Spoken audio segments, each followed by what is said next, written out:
السلام عليكم. يعطيك العافية سعادة الرجال. سؤال واحد فقط ما له أي شيء ثاني. متى نحترق الجرس؟ يلا ما يخالف، هذا مو كثير كلام لا متى بأي وقت راح تقرر دولتنا أنها تهتم بالجرس؟ والله ما بأي اهتمام؟ يعني بلد خربان يا سعادة الوزير، اتصالات على الطريق ما في. مستشفى رجاء خليني أنتقد. مستشفى دير مشفى تدمر أسوأ إبرة ما في.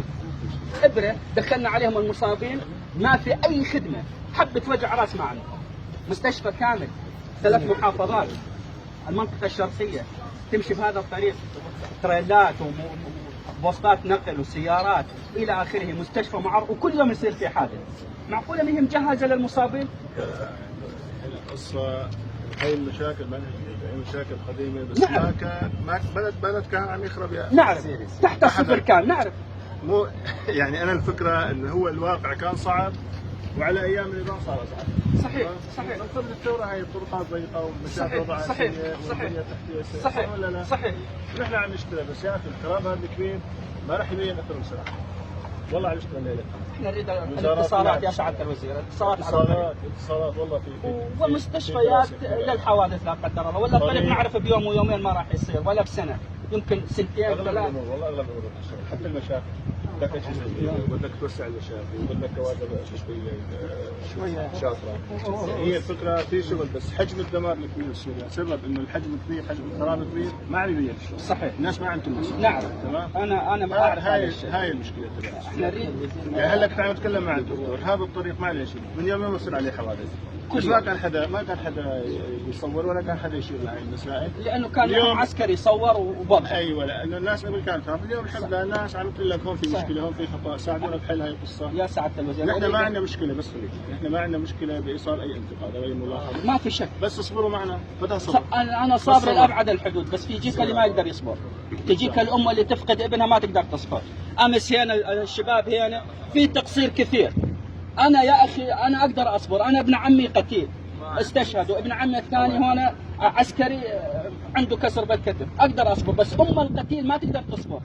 لازم انت تمتص غضبها، لازم انت تطول بالك عليها، مو ترجع انت. امس يعني يصيحون علينا والله كأنه عساكر.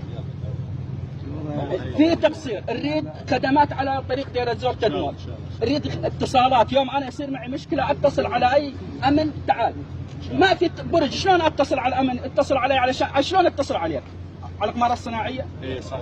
هي هاي مشكلة قديمة، الآن في دراسة لوضع إبراج على الطريق مشان يصير في تغطية. هذا الطريق من يوم ما في عليه تغطية. موضوعنا الفكرة اللي بدي أحكي فيها، نحن المشاكل اللي عندنا كلها بنى تحتية، طرقات، طريق طوله 470 كيلومتر، أكثر من 500 كيلومتر، بده شغل كثير. إذا بتبلش في اليوم سنتين 3 ما بيخلص. والله عارف. بس خليك عارف. اتصالات، بدك منظومة اتصالات كاملة جديدة. المشافي بنى تحتية جدا سيئة. تمام؟ نحن الاشياء اللي عم نشكي منها هي بدها، نحن اكبر تحدي عم نواجهه بسوريا اليوم الوقت. صحيح. اكبر تحدي صحيح. في شغل جبان من كل الوزارات، لكن ما عم يبين اثره الا حجم الدمار والخراب الكبير.